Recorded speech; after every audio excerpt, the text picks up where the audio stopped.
This is a critical moment for people because I think people don't realize how powerful they really are. In this realm, in the quantum realm, there's no separation. There's nothing physical. There's nothing material. There's no matter. That's all taking place in three-dimensional reality. It's all energy. It's all frequency. It's all vibration. It's all information. It's all consciousness. It's all thought. That is that invisible field of energy. So, okay, that invisible field of energy, Einstein said, the field is the sole governing agency of the particle. He didn't say the particle controls the particle, but the field controls the particle. So if I can change information in the field, I should be able to affect particle matter. So it turns out that atom is 99.99999% energy, information. There's nothing physical or material there. 0.00001 material, and the probability of us seeing the truth of reality is zero. And we are only seeing a small spectrum of frequency, the rainbow, visible light, bouncing off this most stable form of energy called matter, giving us this hologram, this illusion of separation. So if there was a way to create from the field instead of from matter, and move closer to source, and create from a place of wholeness and less from separation, I'd have to be able to get to the field.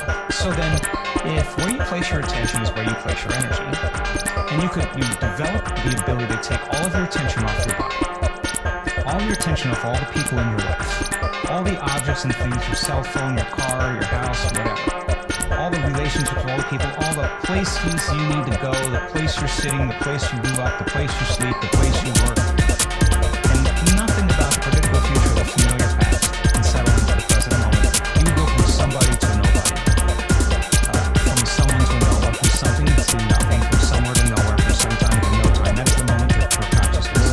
You can disinvesting all of your attention, all of your energy out of this three-dimensional reality, out of the known, and placing it on the unknown. Now, let's demystify the process. Take away everything physical and material in the universe. Take away the Earth, take away the moon, take away all the planets, all the moons from the planets, take away the sun, the light from the sun, the stars, all the light from the stars, the galaxies, take everything away. Wipe everything out, physical and material. What are you left with? Nothing. Turns out that nothing is filled with a lot of frequency and energy, and I don't know how to explain nothing to a materialist, but when you can linger in that place without a name, without a face, without a body weight, without a diet, without a disease, without a profession, without an identity in any way, without a past, and you can linger as pure consciousness, something really profound happens to the brain. Different compartments of the brain that have been modulated or compartmentalized or subdivided because of the stress hormones. You know, shift your attention from one person to another problem to another thing. That habituation fragments the brain. The brain becomes a house divided against itself, and you narrow your focus, you over-focus, you become obsessive about something. That's what we do in stress. Turns out if you open your awareness to nothing, the brain starts getting highly organized.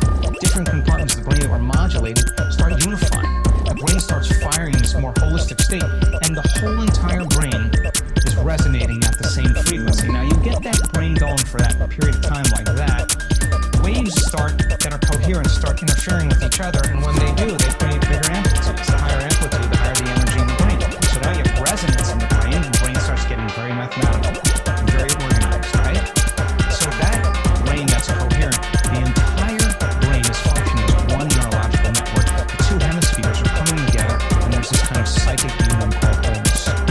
That state of coherence, and moving out of the beta brainwave states into a slower brainwave state, produces electrical signals. And that electrical signal is the intention. That's the more clear your intention is, the more coherent the brain is, the stronger the signal.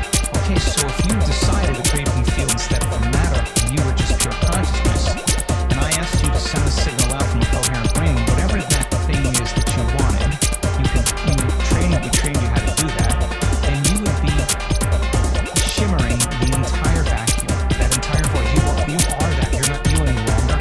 You're the source, right? So if you're the source and you're sending the signal out, then you're touching the consciousness of everybody, of everyone, of everything, of everywhere, of every time. The entire field is becoming electric because of your intention. If you're source, why would you go anywhere to get anything? And so consciousness is coherent brain, and then the energy of the heart is love, and pure love is source. So So if I ask you to fall in love with that future and I ask you to draw the future to you with the magnetic field of the heart produces a magnetic field up to 3 meters wide. That's studied. So now, love is the glue that holds the atom together, okay? If I get a coherent heart, the more coherent my heart is, the more energy in my heart, the more I can draw my future to. So you send the signal out, you draw the experience to you, and now you don't go anywhere to get anything. When there's a vibrational match between your energy and some potential in the quantum field, and when there's a match, you start seeing those synchronicities. You synchronize your energy to that possibility.